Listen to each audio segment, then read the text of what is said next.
domestically, where are we? We're with the progressives. U.S. population in 1900 is about 76 million people total. Remember, 1900 is one of those every 10 years we do a census deals. So that's a pretty accurate count at the time, given the technology they had. 1 in 7 of those people are foreign born, so they're first generation immigrants to this country. By 1914, we would add 13 million immigrants additionally to the ones we already had by the time World War I breaks out in Europe. Now, so what were the progressives working for? Well, I can tell you what they were working against. They were working against monopolies, corruption in business and in government. They were working against inefficiency. Businesses were making very inefficient decisions, as was the government. And they were working against social injustice. They wanted people to live genuinely better lives. So this called for regulation. There was no way that all of this could be done if the government didn't step in and start regulating things. So who were the progressives? The progressives were William Jennings Bryan, the Cross of Gold. He was a progressive. He was one of the early onset progressives of the time. The Populist Party, that whole grassroots populist party, were progressives. Henry Demarest Lloyd writes a work called Wealth Against Commonwealth. It's really an attack on Standard Oil and the big business monopoly that Standard Oil had become. He's a progressive.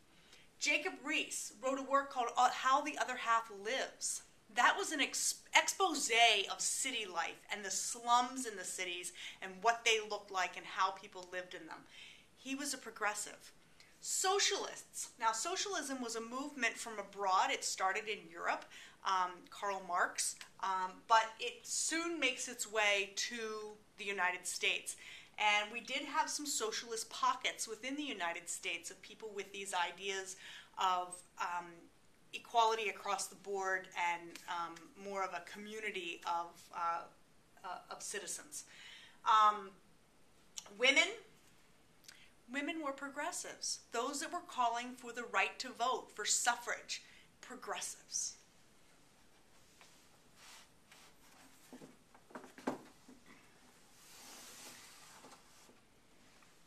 Now, Gallup Muckrakers were also very prevalent at the time, and they were really, their job, their self-appointed job, was to expose the needs of society. Where does government need to shape up our world? And Muckrakers was a name that Teddy Roosevelt laid upon these journalists because he thought they were raking muck, trying to make a living, that they were today's tabloid journalists, essentially. Okay? They engaged in what we called yellow journalism, to highlight certain aspects of their work in order to sell magazines. Lincoln Steffens was considered a muckraker. He writes a work called The Shame of the Cities, and that was another expose on what went on in the cities, in these tenement houses and apartments that had been built in your major cities and so forth. Ida Tarbell writes a work that is an attack on Standard Oil. Standard Oil, that's an N. And she goes after the monopoly that Standard Oil was. The goal of the muckrakers is very simple. Sell more magazines, make more money. Okay? Get people reading your rag. All right, the goals of the progressives. They said that the government should curb trusts. That they should really go after the trusts to try and get them into shape, get them into line with government regulations, to break them up if necessary, if they were hindering trade, follow the Sherman antitrust bill, and go that route. They also wanted to stem the socialist threat. They knew the socialist threat was a threat from abroad, and they wanted to just stem it right away, not let it gain any ground. So in order to do that, the government had to make it a mission to improve people's lives overall, to improve the common man's life. And that would nullify the socialists. If the government could pull that off, the socialists wouldn't have a leg to stand on. Politically, what did they want to do? Well, here we go. This is a list of definitions. So politically, the progressives wanted to have direct primaries. In other words, the voters vote for the candidates in the primaries, and the winners become the candidate for the party. None of this appointing people to vote and having an indirect system where you have a group of voters who are elected and that sort of thing to then vote for the candidate, which is sort of what we do in the presidential primaries now. We vote for electors, and then they go and they vote for the actual candidate at the conventions. This would be direct primaries.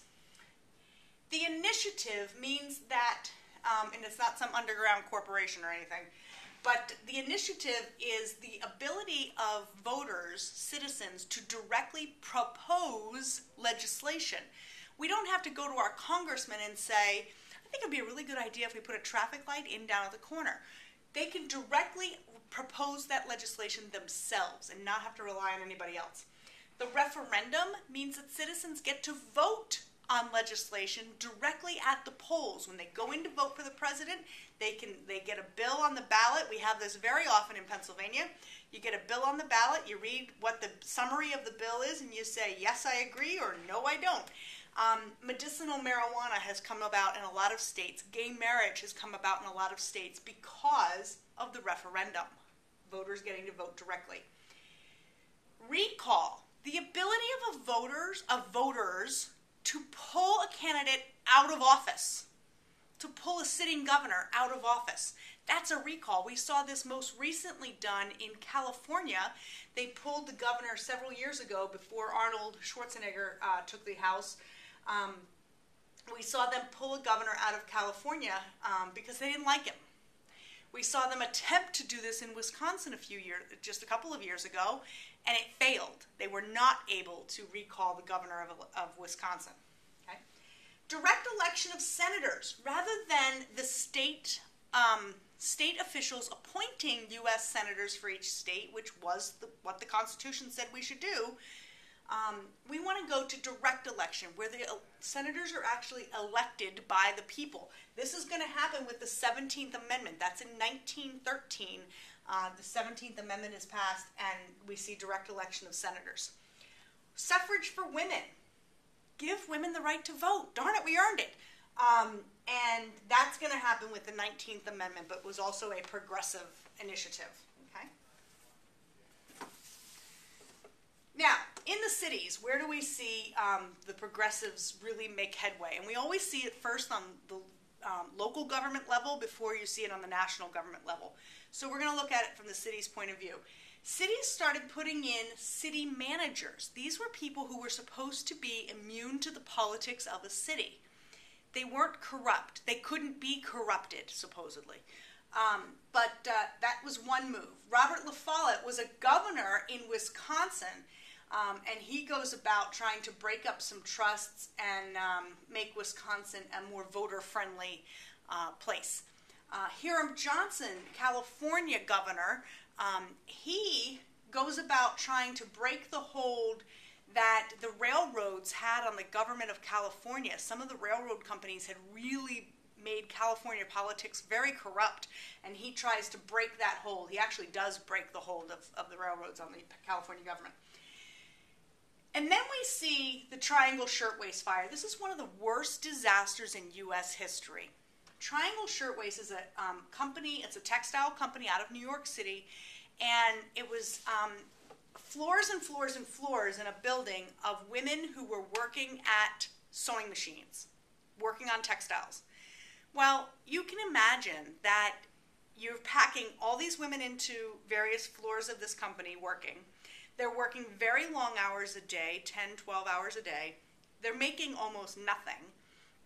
And the employers, what they would do in order to keep women at work, because they didn't trust them, is they would lock the doors to each floor so women couldn't get out of the room they were in to do their work. They were locked in. Well, textile production creates a lot of lint and a lot of dust, which is very, very flammable. And the place goes up in flames. In 1911, Triangle Shirtwaist burst into flames. And because the women could not get out of the floors they were working on, 146 of them died. One of the worst disasters in U.S. history. Women were literally hurling themselves out of the windows of the company in order to save themselves. But then again, they're hurling themselves out of very tall buildings. The success rate there is not very good. Muller versus Oregon was a Supreme Court case, which is why it's in cursive, in 1908. And what that court case said, it was about women and privileges that should be granted to women based on the working conditions that they endured. And Louis Brandeis was the attorney for the defense on this. He's the one that went to bat for women. And he makes an argument that today we would think is ridiculous. He basically says because women have a peculiar structure, we're built a little differently, we should not endure the same work conditions that men do. Now again, 21st century, I don't view this as a fair argument. But let me put it in context. What Louis Brandeis said at the time worked. And it worked because what it did was the Supreme Court agreed with him, and they ruled in favor of Muller, and they recommended that that women in the United States have fewer working hours and our conditions were considered with more thought. What he does is he sets a precedent that says we should all have fewer working hours in a week or in a day. And it really puts forth this whole labor movement that is going to come about after 1908.